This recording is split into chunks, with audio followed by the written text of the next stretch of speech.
Assalomu alaykum. Bizga Dubel firmasida portativniy blenderimizdan kelgan, o'zbekchasiga qo'lda ko'tarib yuradigan blenderdan kelgan. Men o'zim ko'p blender ishlataman uyda.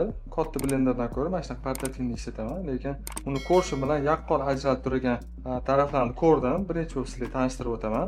Birinchi bo'lib mana buni telefon qotirisi bo'lgan joyi. Birinchi bo'lib ko'zga tashlangan narsa. Bu juda qulay narsa. Misol uchun zalga chiqasiz yoki oshxonada nimadir ko'rasiz. Shu paytda bemalol foydalansangiz bo'ladi. Ham ichiga o'zingizni kokteyllaringizni, detokslaringizni tayyorlab solib qo'yib, zalda shug'ullanayotganda telefonga qarab mashq qilasiz va ishlatsangiz bo'ladi. Ikkinchisiga kelgan bo'lsa, eng zo'r taraf, juda ham qulay taraf. Boshqa blenderlarda men ko'rmaganman. Misol uchun smuzi qilib oldingiz, kokteyl qilib oldingiz, zalga ketmoqchisiz. Chaqiyachasiz, shunday ko'tarib ketaverasiz, bo'ldi. Sumkangizni solib olasiz yoki mashinangizga qo'yasiz, ketaverasiz, bo'ldi. Ko'rib turibsizlar, olib yurishlar ham juda qulay. Uchinchisiga kelgan bo'lsa, bu motor qismi. Motor qismi juda ham kuchli. O'zim solishtirib ko'rdim. 180 vattga ega quvvati, ishlari ham 6 talik, zaryadkasi ham 3 soatga yetadi, tinmay ishlatganingizda.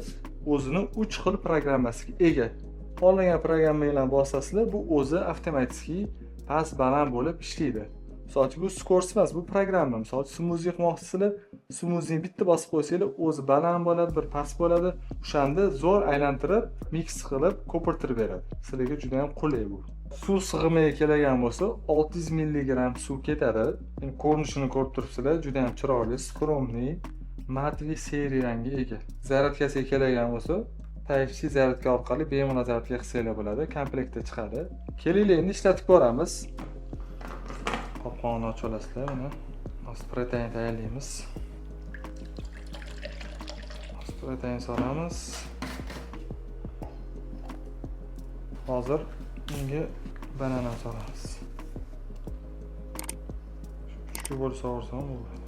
Ozgina muzdan solsanglar, undan ham yaxshi chiqadi. Yoqishda mana bosib turasizlar. Mana yondi. Zaryadkasi to'la bo'lsa, mana to'la bo'lib turadi, ana kurjoki bor, dumalog'i. Mana ketdi, smuzini bosamiz. Ko'rib turibsizlar, mana o'zi baland bo'lib o'chyapti. Yana baland bo'lib o'chyapti. Mana shunaqa qilib zo'r ko'pirtirib beradi. Mana shu programmadan foydalaninglar. Mana proteinimiz ham tayyor bo'ldi. Hozir buni ichib ko'ramiz. Bismillah. Bir xil massada bo'libdi. Bananlar hammasini maydalab tashlabdi. Bu blender men sizlarga tavsiya qilaman. Agar videomiz yoqqan bo'lsa, like bosishni unutmanglar. Mana shunaqa texnikalarni, obzorlarni ko'rib turish uchun bizning kanalimizga obuna bo'lishni unutmanglar. Agar sizlarga ham shunaqa kuchli blenderdan kerak bo'lsa, hoziroq bizga buyurtma bering. Butun O'zbekiston bo'ylab yetkazib beramiz.